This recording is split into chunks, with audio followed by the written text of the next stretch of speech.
नमस्कार दोस्तों, आप देख रहे हैं दैनिक रुड़की और 17 सितंबर को है अमावस्या, बड़ अमावस्या है ना। तो उसको लेकर आज हम ज्योतिषाचार्य रजनीश शास्त्री जी के निवास स्थान पर हैं और उनसे आज हम जानेंगे कि ये जो 17 सितंबर को अमावस्या आ रही है और इसमें जो ज्ञात अज्ञात लोग होते हैं उनकी मृत्यु के बाद क्या उपाय होते हैं उनके परिजनों के द्वारा, आइए जानते हैं।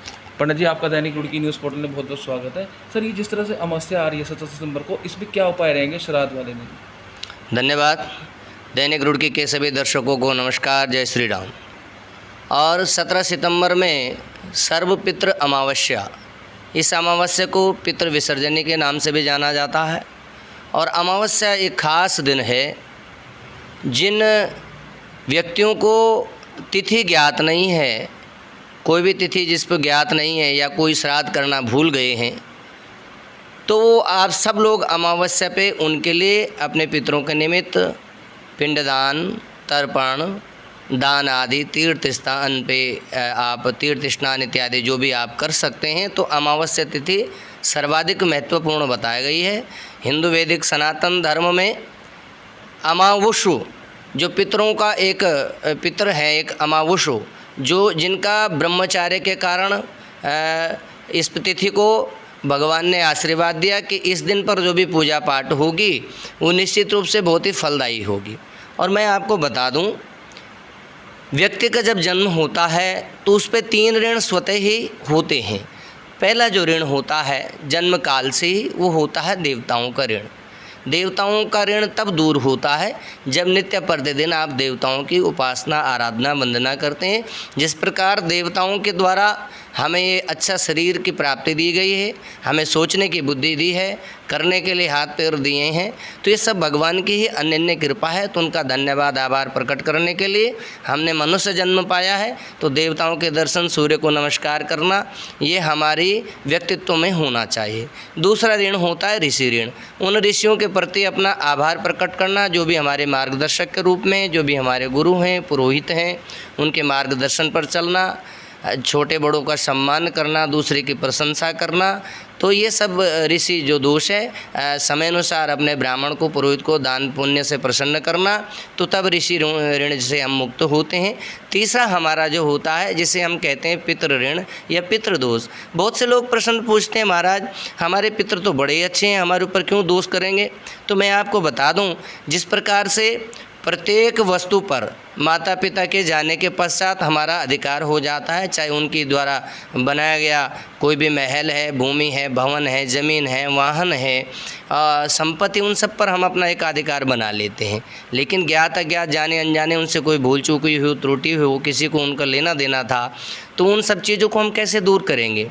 तो उनको हम पूजा पाठ के माध्यम से, दान के माध्यम से, धर्म के माध्यम से पितृ ऋण दूर होता है। और माता पिता के ऋण से हम कभी ऋणी नहीं हो सकते, परंतु धर्म के माध्यम से कहीं ना कहीं हम इसमें कुछ न कुछ हद तक उनके प्रति अपना धन्यवाद करते हैं, तो पितृदोष से दूर होते हैं। और जैसे आपने पूछा, 17 सितंबर को अमावस्या का दिन है। इस दिन चंद्रमा बिल्कुल शून्य रहता है, तो ये नकारात्मक प्रभाव न घर पर पड़े, इसलिए जितना भी हो सके आप दीपदान आपको करने चाहिए। और रात्रि काल में भी आपको जो है एक दीपक दक्षिण दिशा की ओर जलाना चाहिए, और जिससे कि हमारे पितृ प्रसन्न रहें। कोई तिथि यदि ज्ञात नहीं है किसी पितृ की आपको, तो अमावस्या पे आप श्राद्ध कर सकते हैं, गौशाला में आप दान कर सकते हैं। और जैसे कि ये महामारी चल रही है कोरोना की इस समय, तो तीर्थ स्नान में यदि आप नहीं कर सकते कहीं पर जा कर के, तो घर पर ही उन तीर्थों का आप ध्यान करके स्नान कर सकते हैं। आप वस्त्र का दान कर सकते हैं। सावधानी के साथ आप जो भी हैं ब्राह्मण देवता को प्रसन्न कर सकते हैं किसी न किसी रूप में। और जो जैसे पंचग्रास इत्यादि निकलते हैं, कौवे का, कुत्ते का, अग्नि का, तो वो सब पूरे श्राद्ध में होना चाहिए।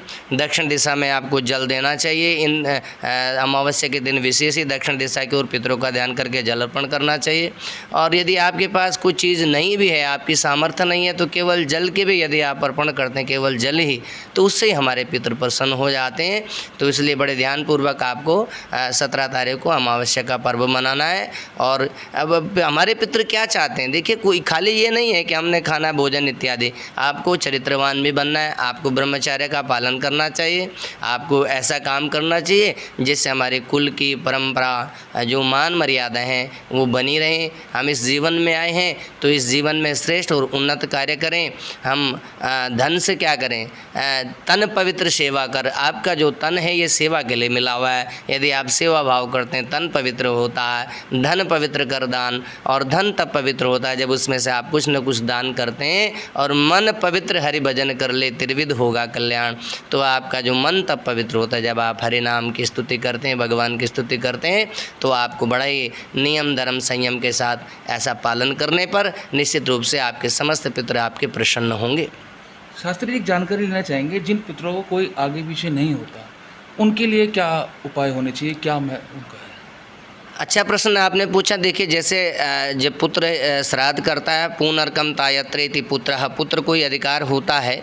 पुत्र के अभाव में पत्नी भी कर सकती है, पत्नी के लिए पति भी कर सकता है, पौत्र भी कर सकता है, परपौत्र भी कर सकता है, देवता भी कर सकता है, भाई बंध भी कर सकते हैं, और आपके आचार्य पुरोहित भी आपके लिए कर सकते हैं। जिनका मतलब आगे वंश नहीं है, पुत्र नहीं है, तो उनके लिए बहुत सारे नियम शास्त्रों में बताए गए हैं। तो कोई भी उनके निमित्त आपके ब्राह्मण हैं, आचार्य हैं, पौत्र हैं, देवता है, कन्या का जो पुत्र होता है वो भी कर सकता है। आपका पुत्र नहीं है तो उसके अभाव में पत्नी भी कर सकती है। तो ये सारी व्यवस्था है।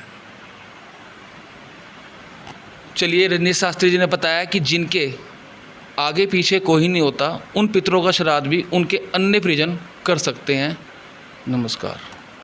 ये थे हमारे साथ आचार्य पंडित रजनीश शास्त्री जी, जिन्होंने हमें जानकारी दी कि आने वाले जो